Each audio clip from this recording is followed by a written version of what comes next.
Hello, my name is Ben, and welcome to the first episode of my Starcraft II editor series. In this series, I'm going to be covering the basics of the Starcraft II Heart of the Swarm Galaxy editor. In this episode, I'm going to start by covering the terrain editor and how to make a new melee map. So to begin, you'll want to go to File, New, and assuming you're making a melee map, select Melee Map. Choose the expansion level, Wings of Liberty or Heart of the Swarm. Now, assuming you've bought Heart of the Swarm, choose that. And then you'll be brought to this menu. Now at this menu, you can select the nitty-gritty of your map, being the width, the height, uh, the texture set, and ignore this use terrain option, the base height of ground level, and if you want to add a little bit of random height to make the terrain a little bit more bumpy. So just to start off with, I am going to select basic. I'll go with an ice map. So I selected the texture set I want to use. I made sure that I like the textures, and here we are. So it will start you off with a flat map of the first terrain texture.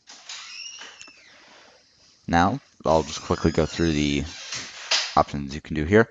You can work by changing the textures using the Add Texture, Remove Texture, Uniform, Replace, Smudge, Blur, and Fill. Add is quite simply adds a texture on top of whatever the previous texture was. Remove means if you've placed down a texture, it will skim that texture off the top of other textures you placed down on top of it.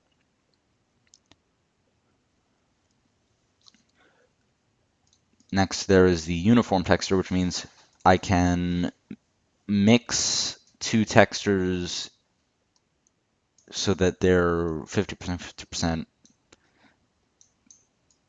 and that'll just make it it'll clear up edges so that they're hard edges. I don't really suggest using that one much. I've never really needed to use it.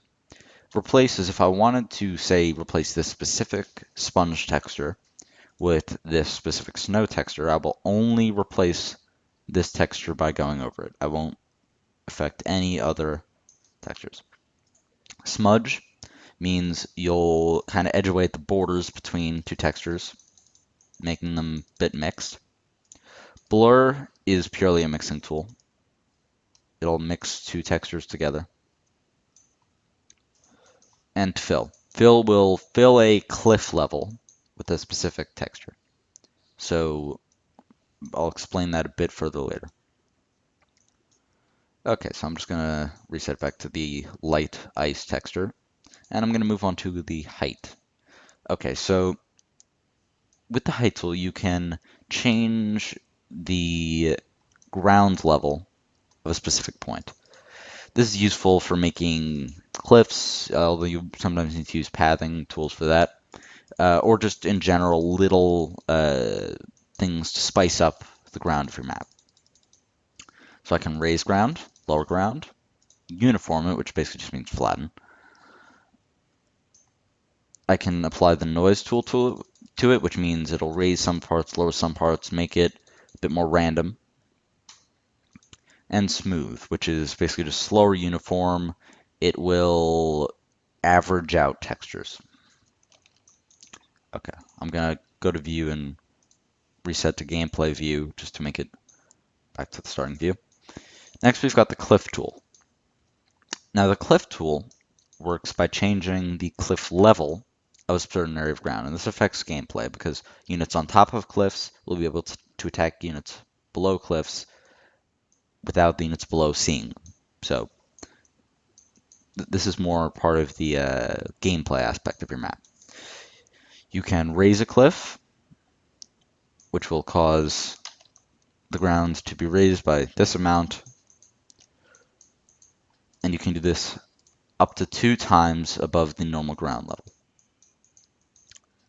There's the lower cliff tool, which if you do it on this, it'll lower the cliff level by 1. This, lower it by 1.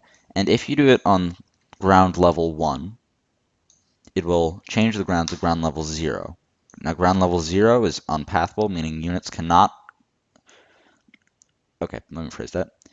Ground units cannot walk over level 0 terrain. So, level 1, level 2, level 3, level 0. Now, to get from level 1 to level 2 and from level 2 to level 3, you need to use the ramp tool. Now, ramps will add a piece of terrain which units can move on to get from a cliff level to a cliff level above or below it. So, by creating ramps here and here, my units can now walk from ground level 1 to 2 and 2 to 3. You can remove ramps using the remove ramp tool. It's nothing too exciting there.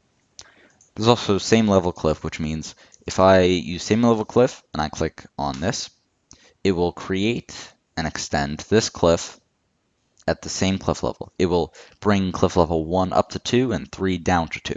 So it'll just make all the cliffs in this area cliff level 2. That's the cliff tool.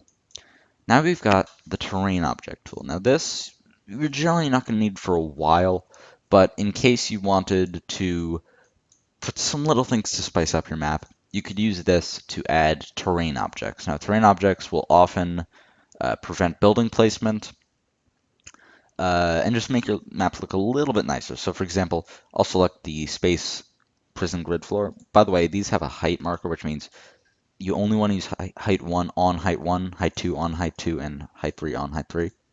But prison grid floor, height 1, you'll add this little grate to the floor. And I could put, say,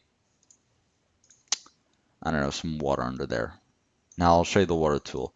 The water tool allows you to add different liquids to your map by just adding a flat plane of that liquid and then adjusting the height where that liquid travels. So by moving that down, you'll now see I have water running underneath my grate. And from the gameplay view, which is this, it'll just look like nice little water running under the grate. Now the way to change the height is right here. It's a slider. So just edit it a bit, get it to where you like it, and see how that works out. Now there's different types of water you can add here. So Agria is just basic water, Albion, basic water. You do also have things like this, which actually, let me remove this Agria water right here. If you get down to, for example, Char, this is lava. My graphics settings are a bit low for the purposes of this video, just so I don't want any lag. But as you can see, lava, using the Char set. This is denoted by a texture in the what things. There's also acid,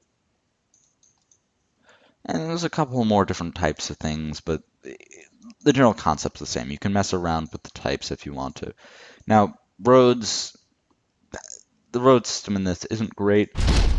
It essentially works by creating just flat textures on the ground, and you can edit the course of the roads moderately well. It's not great, but that's the road, so it's whatever. Foliage, this just adds random little grasses and stuff. I'm not going to get too much in this. Lighting regions, you're not going to need to worry about this unless you're doing triggers and stuff. And then creep. Creep, generally you're not going to use creep in a melee map, but who knows, maybe you're going to want to. Creep adds permanent Zerg creep to an area. It can also be used to remove creep that you've already added, make an area that doesn't allow creep, which you might use in some melee maps, and cancel that by just allowing creep in an area. So that's the terrain editor.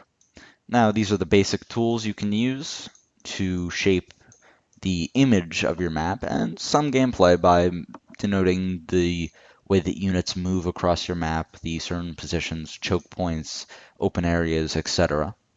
So, this has been Ben, and uh, come back next time for a tutorial of the unit module.